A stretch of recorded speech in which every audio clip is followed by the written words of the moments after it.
Would you guys welcome my friend Louis Giglio?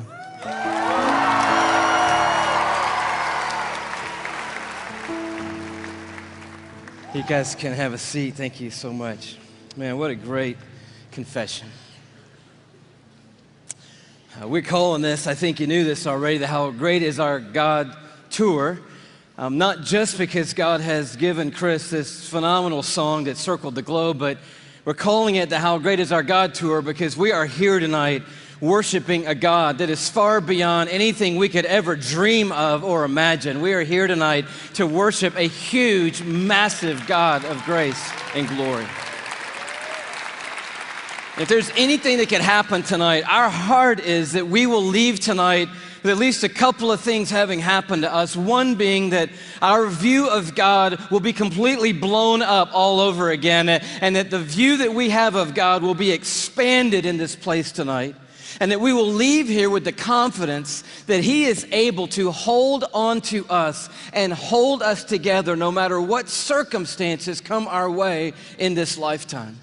And if you were with us on the Indescribable Tour, we sort of took a swing at that first part, looking at the bigness of God and the greatness of the universe. Anybody make it out to the Indescribable Tour, by the way? A few of you guys were there. The story of it in a nutshell was that the heavens are telling the glory of God. Their expanse declares the work of His hands. In other words, all you have to do is look up and you see the size of the God that we're worshiping tonight. We ended that, just a little review, with this galaxy right here, the Whirlpool Galaxy. You're like, man alive, we're talking about astronomy at a Christian worship service. Why not? The God that we're worshiping tonight is the one who created that right there. It's called the darling of astronomy. The reason why is it's sitting completely perpendicular to us on Earth, and when we look up at it, we get this beautiful view. But check this out. The Whirlpool Galaxy is 31 million light years away from where you're sitting right now. Okay, they got nothing in here tonight. 31 million light years away. That's just the first little thing we got to catch up with tonight. By the way, the story opens like this. In case you forgot, in the beginning, God created the heavens and the earth, and He said, "Let there be light," and there was light. And that was a phenomenal moment when that happened, because light came out of the mouth of God traveling 186,000 miles a second. That's how fast light is traveling through the universe. And so a light year, therefore, is how far light travels in 1 year, and I'll do the math for you. It's 5.88 trillion miles is a light year. So as we talked about before, when you start to get around in the neighborhood of God, the mile is not going to help you. The yardstick, the ruler, the tape measure, these things are of no value in the universe that God has made. We're using a ruler called a light year that's 5.88 trillion miles long. And if you'd like to go to the Whirlpool Galaxy, be my guest. All you have to do is multiply 31 million, that's how many light years it is away, by 5.88 trillion miles, and that's the distance that you've got to cover. Anybody with me so far? I'm wondering, are there any science lovers here tonight? Because we're going to have a little scientific content tonight, and I need to know if anybody's going to be with me so far. So you do the math, or you could look at it a different way. You just have to travel 186,000 miles a second for 31 million years, and voila, you will arrive at the Whirlpool Galaxy. Second thing that's pretty stunning, given that our God made that, is it contains 300 billion stars. In that one galaxy, 300 billion stars. And it is one of hundreds of billions of other galaxies in the known universe that God has made. And it just reminds us all over again tonight, man, this God that we're singing to tonight, He's enormous. He's bigger than anything we've ever dreamed of. He's bigger than our wildest imagination of Him. But we ended by looking inside that thing, and this is pretty stunning. Those of you who've seen it remember, but the Hubble Space Telescope is circling the Earth at 360 miles above the Earth, and it takes amazing images of these galaxies and other phenomenon of the cosmos, and it looked into that white core of the Whirlpool Galaxy, and lo and behold, there is a black hole in there. And we'd never seen it before until Hubble could take an image of it, and I found this on NASA's site, hubblesite.org. This is what Hubble sent back to us from 31 million light years away from the black hole core of the Whirlpool Galaxy. They send us back this image right here, and it's just crazy. It's crazy. It's the glory of God, the grandeur of God. It's the grace of God and the mercy of God everywhere we look. It's the imprint of God in all of creation, everywhere we turn. And tonight we just want to begin with the bigness of God, the grandeur of God all over again. We're going to do it by looking at 4 stars. Can you handle 4 stars tonight? The first one's easy because there's just one star in our solar system, and that star is called the sun. Thank you very much. Yes, it's our own star. It's there's an image of it for you, by the way. It's a little more fierce than we often think. It's 10,000 degrees Fahrenheit on the surface, but what I want you to see about it is how big it is. It's 93 million miles away, so when you're looking up in the sky, it's pretty good pace out there. By the way, light traveling 186,000 miles a second, it's only taken 8 minutes to cover that 93 million mile journey to touch your skin here in Atlanta, Georgia. But what I want you to see is the size of it. It's like 1,000,000 times the size of the earth, and that matters to us tonight when you hear what the psalmist said. Listen to his words. By the word of the Lord, this is Psalm 33, the heavens were made. In other words, God didn't lift a finger when he made the universe. By the word of the Lord, the heavens were made. But he goes on to say, their starry hosts by the breath of his mouth. So we're looking at something so intense that we don't want to get any closer than 93 million miles away, which is what we are right now. And then we read that God just breathes out stars. It's crazy to think about it. 1,000,000 times the size of the earth. So here's a little perspective that sort of changed my life. If the earth were the size of a golf ball, okay, the sun would be 15 feet in diameter. Okay, that didn't seem to move anybody either, so let me try it a different way. Let me just try it just a different way. I thought I might need this, so I brought a golf ball, okay? So all through the evening, this is going to represent Earth, all right? So this is where we are. I need everybody in the building to look as closely as you can and find yourself, okay? And when you found yourself, I want you to nod your head so that I know you've located you on the earth, okay? You nodding your head? Okay, you found yourself. If the earth were a golf ball, the sun would be 15 feet in diameter. That's not 15 feet in diameter. Can we blow that up just a hair and maybe give them 15 feet in diameter? So here's a little perspective for you, okay? Is this working for anybody? Here we are on the earth, and that's the sun. It's so big. It's so big you could put 960,000 Earths inside the sun. So if the earth were a golf ball and the sun were 15 feet in diameter, you could put 960,000 golf balls inside that 15-foot diameter sun. That's enough golf balls, by the way, because I know that seems like a big number, to fill a school bus with golf balls could fit inside the 15-foot in diameter sun. It's a massive star, and it's one of hundreds of billions of stars in the Milky Way galaxy, our cul-de-sac in the neighborhood called the cosmos that God has made. It's huge, and we're worshiping a star-breathing God tonight. But I want to tell you about the second star, okay? Because the second star absolutely wrecked my life. I heard about it when I was a high school student here in Atlanta. One of our youth leaders did a talk, and he mentioned this star. I didn't know how to talk to God for about 2 months after I heard about this star. It's called Betelgeuse or Betelgeuse. You can pick your pronunciation. I'm obviously going with Betelgeuse, and Betelgeuse is incredible. Here it is in the night sky. I know it doesn't look incredibly ferocious, but it's 427 light years away. So that's 427 times 5.88 trillion miles away from us right now. Draw it in a little closer with the Hubble Space Telescope, and you can start to get a little bit of the feeling of its intensity. But this is the crazy thing about Betelgeuse. Are you ready for this? Betelgeuse is twice the size. Are you ready? You think I'm going to say twice the size of the sun? Oh no, it's twice the size of the Earth's orbit around the sun, Betelgeuse is. It's crazy. If the earth were a golf ball, Betelgeuse would be the height of 6 Empire State Buildings on top of each other. Now, come on, have you seen the Empire State Building? I mean, maybe what you're going to need to do is gather the family, get a golf ball, get some plane tickets, and fly up to New York. And you're going to go into Midtown, you're going to take your golf ball and put it on the sidewalk outside the Empire State Building. Don't worry about people thinking you're crazy. They're not even going to notice you in New York. You're going to go across the street. You're going to look up at the Empire State Building and imagine 5 more Empire State Buildings on top of the Empire State Building. That's Betelgeuse, and that's the earth, and somewhere you're on it.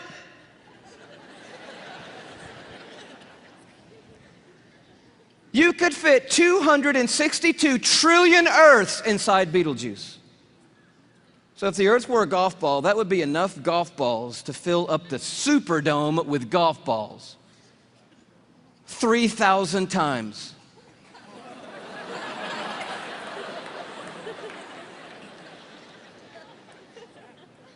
When I heard that as a teenager, that stumped me right there.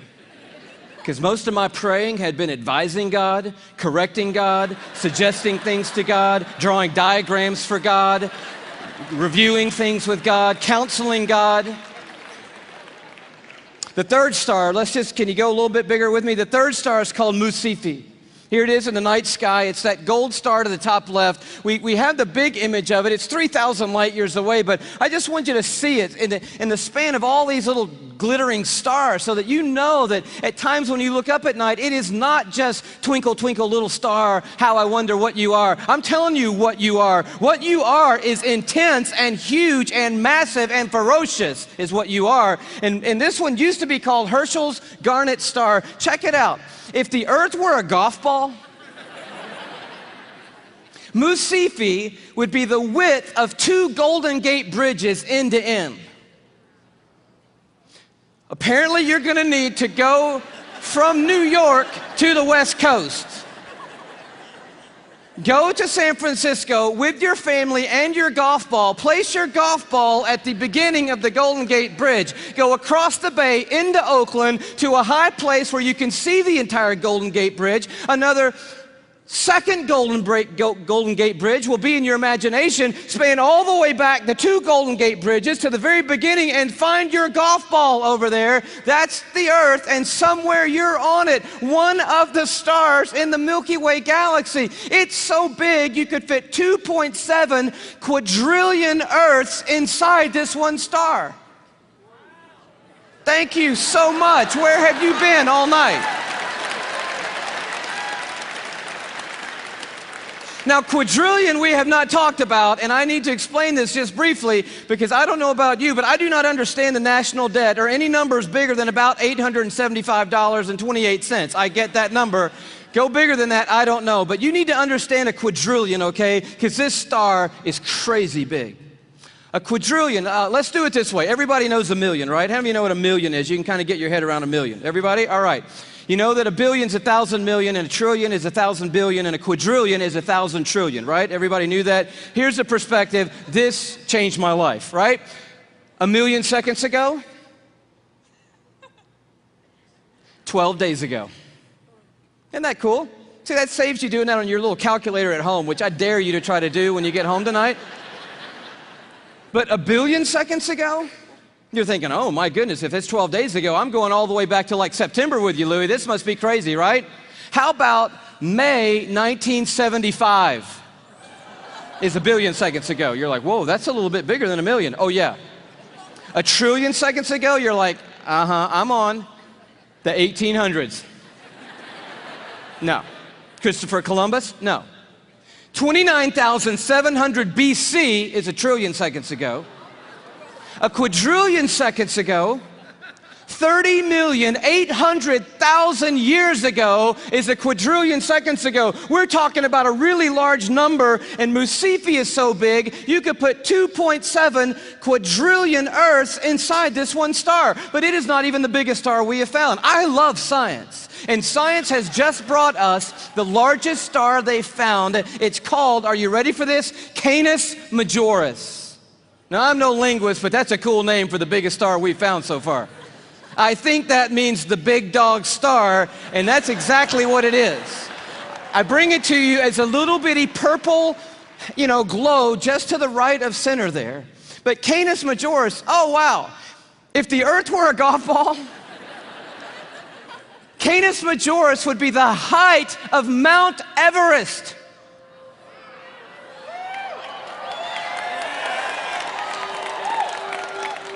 Thank you. You just saved your family plane fare from California to Kathmandu, Nepal. Almost 6 miles above sea level, the highest point on the planet, and I just dare you to get up there and unzip the parka and pull out your golf ball.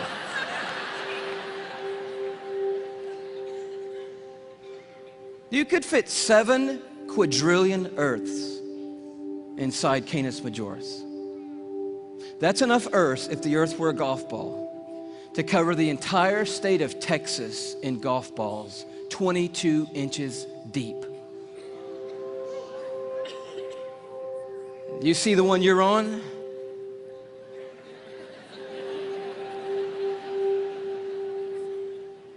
Maybe this will help a little bit more. This absolutely blew my mind. Just a little journey through our solar system. Everyone knows our planets and sort of how we fit in to the story here. You see really quickly that we're not even the biggest deal in our own solar system, but as Earth comes by, you have to know tonight that we are living on a privileged planet. Anyone would tell you we're living at one of the most special places, if not the most special place in all of creation. But Neptune comes by and Saturn and then Jupiter, and you're like, okay, we're not all that big, even in our own little cul-de-sac.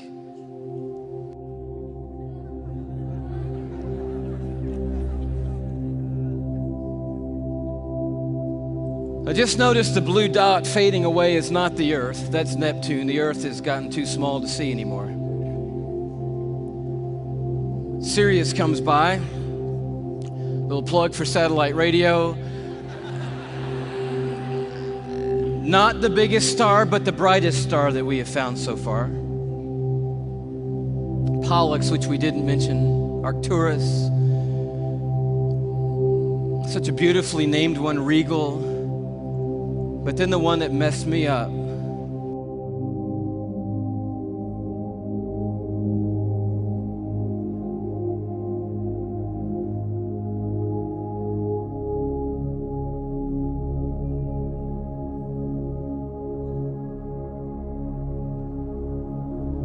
Our third star, Musifi. Musifi's cousin, W. Cephei.